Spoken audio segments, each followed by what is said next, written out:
Bos días, somos os nenos e nenas de quinto A e imos explicar un pouquiño os xogos do Magosto. Vou explicar o xogo do pano. No xogo do pano podemos xogar a puntos e sen que ninguén quede eliminado. Cando todos saen unha vez, os equipos numéranse de novo e o xogo seguirá ata que un equipo chegue a 20 puntos.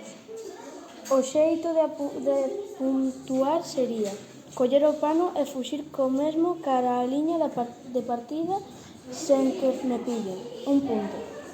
Deixar que o outro colla o pano e pillalo antes de que chegue á súa raia de saída, 2 puntos. Coller o pano e fuxir cara á liña do equipo contrario, 3 puntos. Facer que o contrario invada o meu campo sen pillar o pano, 4 puntos.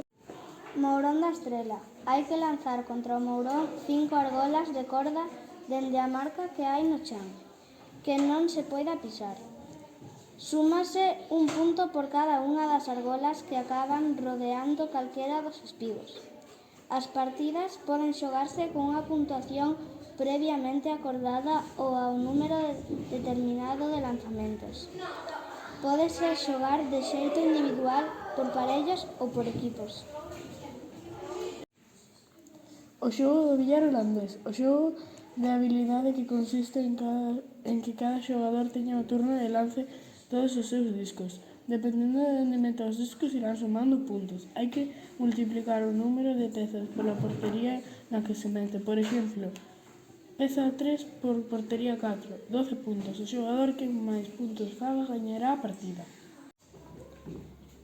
Xogo dos pellos. Hai que lanzar 5 ou 3 pellos de madeira dende unha marca feita no chan, que non se pode pisar, na procura de que entre nas caixas numeradas do taboleiro que está pousado no chan. A puntuación acadada é a suma dos que están dentro deles.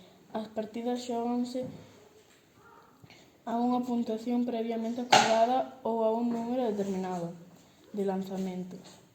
Xógase de xeito individual, por parellas ou por equipos. O xogo de encestar castañas. Trátase dun xogo de puntería, onde cada xogador tira 5 castañas e dependendo onde introduza as mesmas levará unha puntuación ou outra. Se mete na boca, 1 punto. Nos ollos, 3 puntos. Se mete no nariz, 10 puntos. Gaña a partida o xogador que máis puntos faga. Os xogos dos cacharelos. Hai que lanzar 4 bolas de cristal dende a raya que ten o taboleiro na procura de metelas no burato que ao final do mesmo. A puntuación acada é a suma da que rematan dentro del. As partidas adoitan xogarse a unha puntuación previante acordada ou a número determinado de lanzamentos. Pódese xogar de xeito individual, por parellas ou por equipos. Xogos das tarteiras. Os participantes teñen que lanzar 5 discos de madeira donde a marca feita no chan que non se pode pisar. O obxectivo do xogo é que os discos rematen sobre o taboleiro que hai no chan. A puntuación acabada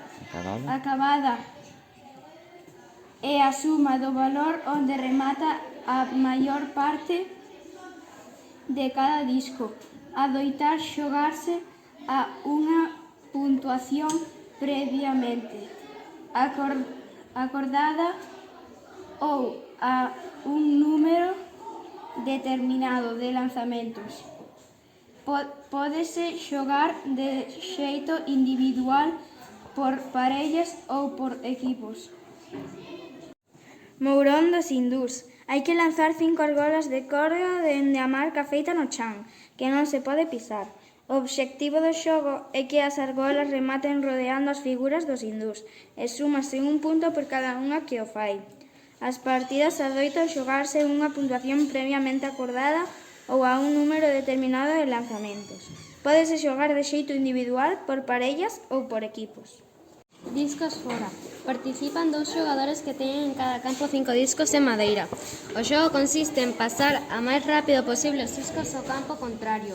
Hai que deslizalos contra as gomas e sempre coas xemas dos dedos, para que saian disparados para adiante e se colen polo burato. Gaña quen primeiro pase os 5 discos. Non se deben coller os discos cos dedos para evitar os golpes dos dedos contrario. Xógase un número de partidas previamente acordado.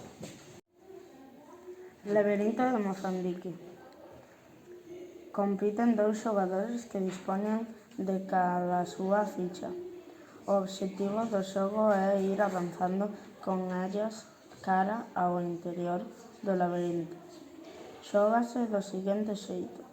Alternativamente, os participantes esconden unha moeda na man e, se o contrario acerta en cal delas está agochada, avanzase cara ao seguinte ángulo do laberinto. Gaña quen consegue chegar antes ao final do mesmo. O xogo da rá. Cada xogador ten que lanzar os pellos dende unha marca no chan que non se lle pode pisar. Debes atinar cos pellos dentro dalgún dos buratos que terá unha puntuación previamente acordada polos xogadores. A figura que máis vale é a rá. Despois os muíños e por último as pontes. Se encontran con elas.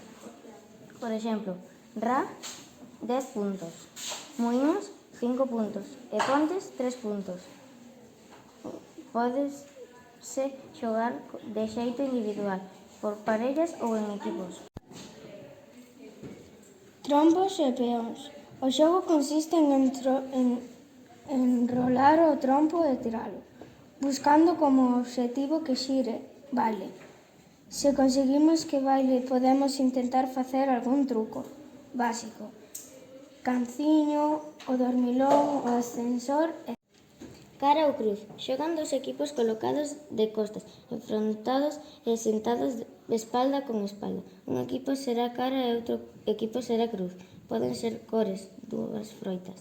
O nome que se diga será o equipo que debe escapar e outro debe intentar pillalo antes de que chegue a unha liña de salvación.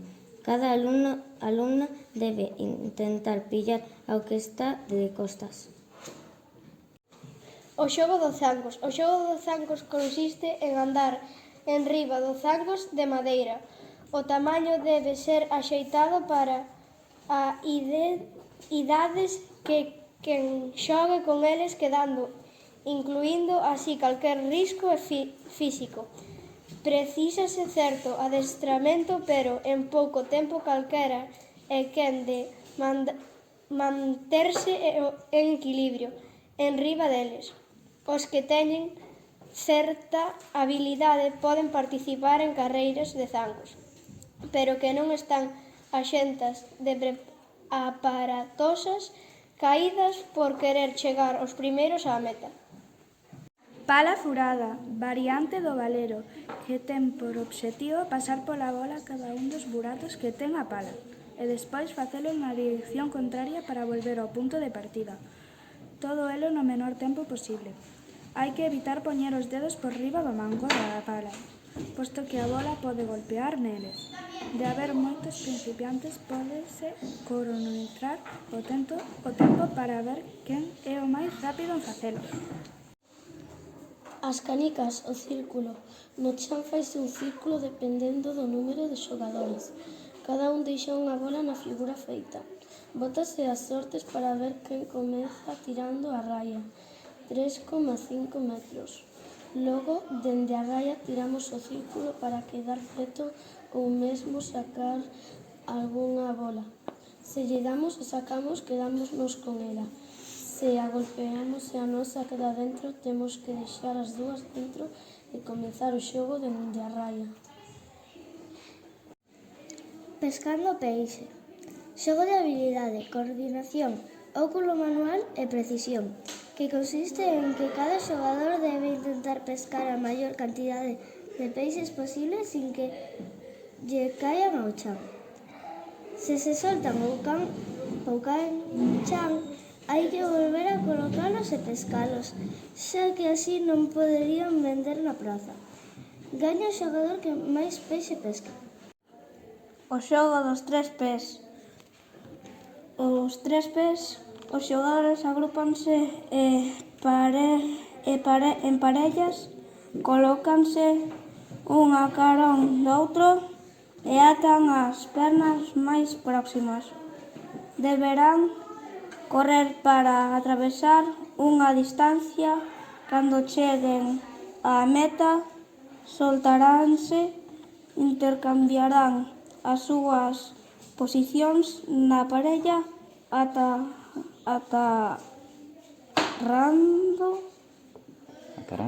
ataranse de novo e volverán ao punto de partida. O xogo dos frouxitos. Compiten dous xogadores que dispoñen de cada seu taboleiro e 9 pezas. O primeiro ten que colocar ao seu xeito no taboleiro as súas pezas. A continuación deixa durante 20 segundos que outro xogador veña a combinación que fixo e despois procede a tapala. O outro ten que intentar colocar as pezas do mesmo xeito e suma un punto por cada vez que das que coloca no mesmo sitio. Despois cámbiase os papéis e gaña quen colocou ben máis pezas. O tempo pode alongarse en función da idade dos participantes. Saltar a corda. Trátase dun xogo moi elemental. É válido para todas as idades se a acción do movemento da corda se fai cun simple balanceo. O xogo consiste en saltala, no entanto, se canta algunha cantiga. Pepe, repepe, Xan, perillán, orella, pendella, unha dole, tele, catole, etc. 7,5. Neste xogo, o número de xogadores é ilimitado. Para poder practicalo, precisamos de uns pellos ou monedas, pedras, castañas ou similares. Dende certa distancia, iremos lanzando os pellos, moneda ou similares, buscando completar as 7,5 ou achegarse o máximo posible a esa cantidade. Cando o pello, moneda ou similar cae ou toca unha raya, o seu valor é media. Encestagolf. É un xogo que consiste en lanzar unha bola de madeira coa man buscando que rebote na goma elástica e se introduza no buraco. Podemos xogar en parellas, equipos, etc. Temos 5 lanzamentos cada un. O equipo gana a partida o que consiga meter a bola máis veces no buraco. Tres en raya. Trátase dun xogo de pensar e estrategia moi coñecido en todo o mundo. Cada xogador conta con 3 pezas, 3 círculos un e 3 cruces outro. Sortéanse que empeza a xogar e vanse colocando as pezas alternativamente. O gañador é o que consegue colocar as súas pezas en raya, vertical, horizontal ou diagonal, antes de que o consiga o contrincante. Suélese xogar ao mellor de 3 partidas, cada partida un punto. O xogador que perde comeza poñendo peza na partida seguinte.